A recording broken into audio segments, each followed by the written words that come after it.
The only problem with creating the most delicious ice box is that everyone wants one. So we've come up with this, the frozen pea packet camouflage system. Simply pop the ice box in the bag and voila, that's French for gone. Order your Ice Barcode camouflage system today.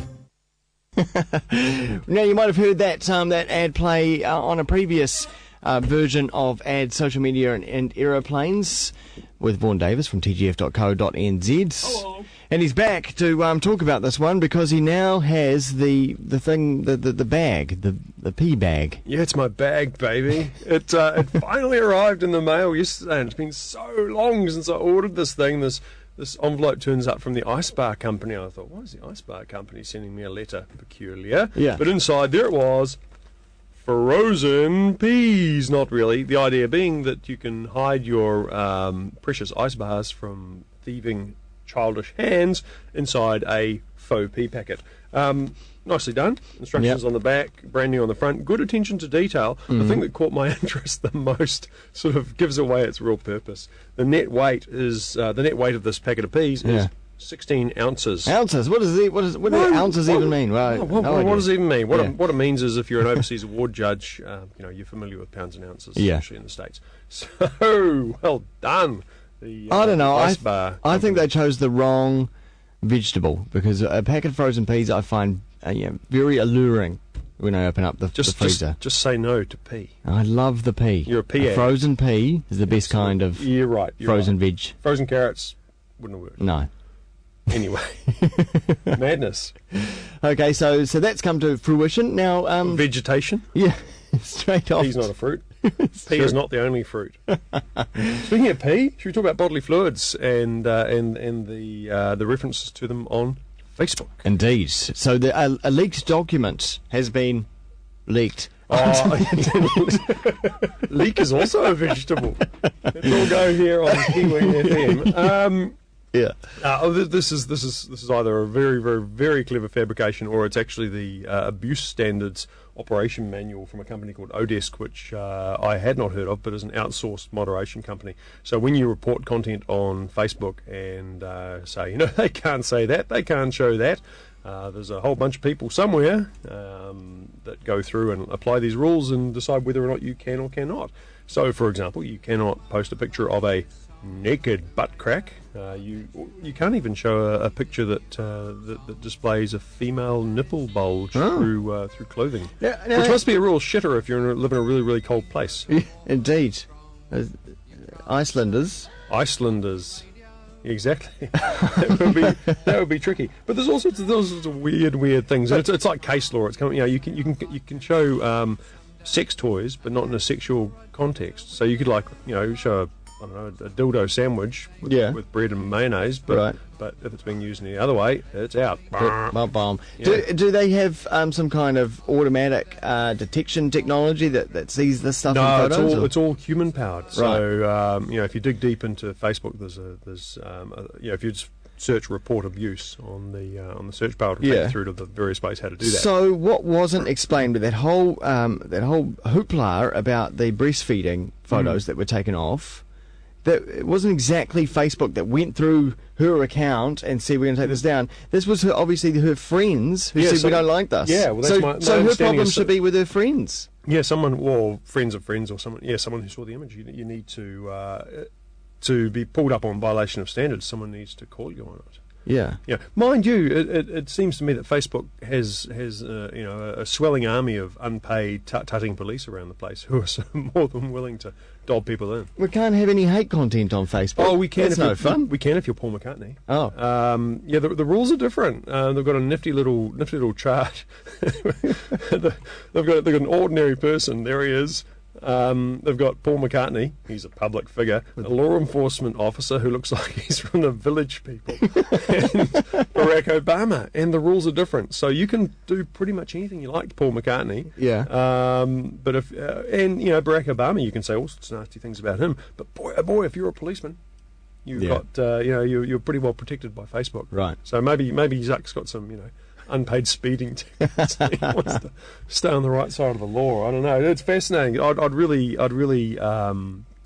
recommend you search out, Facebook no-go list, or I can't remember how I got to it, abuse standards operation manual, and just have a read through it. It's just endlessly funny. Talking about content protection, that sort of thing, YouTube seems to be ramping up their, not so much takedown notices for videos, but flagging them as being owned by a particular company, whether it be a movie company or a TV copyrighted company. material. More and more you're coming across stuff that you've been linked to it quite freshly and then can't see it. It's been pulled.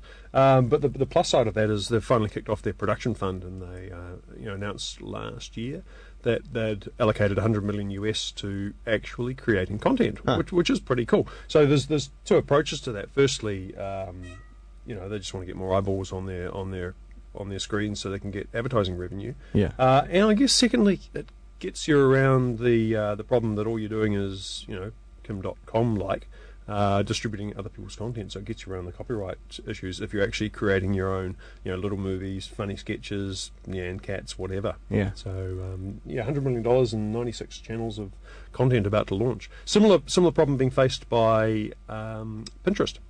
So, no one really ever creates anything they put on Pinterest. They just grab stuff from other places and say, here it is, and clever, I've grabbed some stuff. Yeah. And the owners of that stuff are starting to get antsy. Are they?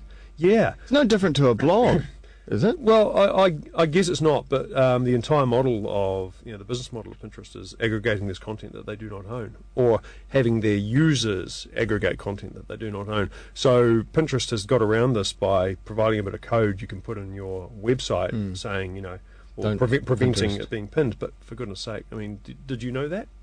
No. And most webs, if you're a big website owner, you might know that. But if I'm just a guy who puts photos of my cat on my website, I don't know that. And someone sees it, and wham bam, it's on Pinterest. No, I haven't dived into Pinterest yet. But does it actually scrape the content and take it away from a site, or does it link straight? If you clicked on that photo, will it take you to the website? Yeah, if you click on the photo, it takes you to the website. Right. But for the viewer experience, within Pinterest, it's it's you don't have to leave it. You don't have to leave it. No, to experience someone else's content that someone else has bought and paid for. Yeah. Or, Okay. created with their own time. Yeah.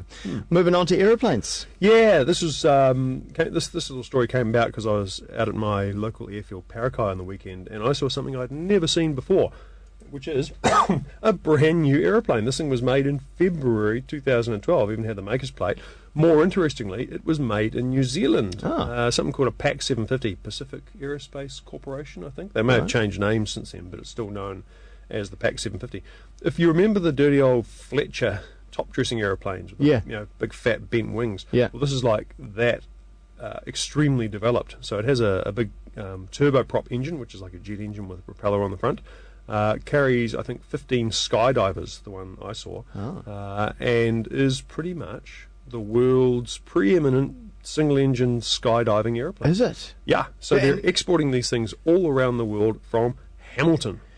Because it can take so many people. What else is good about it? Can it get really high? Yeah, it gets high fast. Its operating costs are low because it's a very, very simple aeroplane. It evolved from an agricultural airplane. They had to be rough and tough and simple. All the other ones are sort of evolved from passenger airplanes, which were built to different standards. And the operating costs are low, and the purchase cost, as far as I can make out, and these are all negotiable, is about sort of somewhere around $1.5 million US. Which for imagine you can take 15 parachutists at a time, and they're all paying their $100 or whatever. It's a pretty good money-making machine. We're just watching a video of one of these in operation in Papua New Guinea, where I think it's picking up coffee, isn't it? Yeah, landing on what appears to be a sloping rugby field. But amazing aeroplane, and I dug a bit deeper, and the factory in Hamilton, in its time, and this may go back to the late 60s, has made over 1,000 airplanes. Who knew? Well, so this is 1,000 airplanes a major industry made down in Hamilton. Yeah, admittedly that's over a 30-odd year period, so but still slow years in that time. But yeah. And have you looked up and managed to find out their safety record? I'm guessing. Well, the parachuting version is probably a pretty good safety record. The agricultural version it was derived from would probably have quite a poor safety record because they fly close to the ground, heavily loaded on short strips with high angles of bank at low speed. Things happen. Yeah, things happen. But the one I saw was fantastic. There's some still photos. Did you get that gallery I sent through? Yep. Yeah. the one I saw, the February 2012, just off the production line, had that new aeroplane smell, and boy, I never smelt that smell in the Air Force, I tell you. Had just been purchased by a German company, Yeah. so a German, adventure parachuting company. They were doing a day of sort of training up at Parakai, because there's a big parachuting operation up there, and then they flew to Germany. They just Yeah. So You can get in one of these it things. goes that way. Keep it away from Kim.com. Well, who's on? Who's at large? Well, mate, there is a tech. We should find the video next week. They've kept helicopters off his front lawn as one of the bail conditions. But they've still got the tank there. Oh, it's an haven't they? inflatable tank. There is a. Is it though? I suspect it is. There is a military extraction technique. Very, very cool. We'll get some video next week. Where you just sit on the ground, you release a helium balloon with a cable, and up it goes 1,000 feet. Yeah. Along comes a specially equipped C-130 Hercules with like these big catfish barbs on the front. Yeah. Snags the cable, Yeah. and up you go. You're trailing along behind. Yeah, trailing along behind, and eventually you're hauled in. Mind you, with Kim.com, I just have this vision of the airplane sort of stops. And he doesn't move, and it's just going round and round and round like one of those things that you hang from the ceiling. Whoa! Cut the rope. On that note, check this out as a video once more at tgf.co.nz, and check out Vaughn Davis on Twitter as well, twitter.com/Vaughn Davis. See you next time. Okay.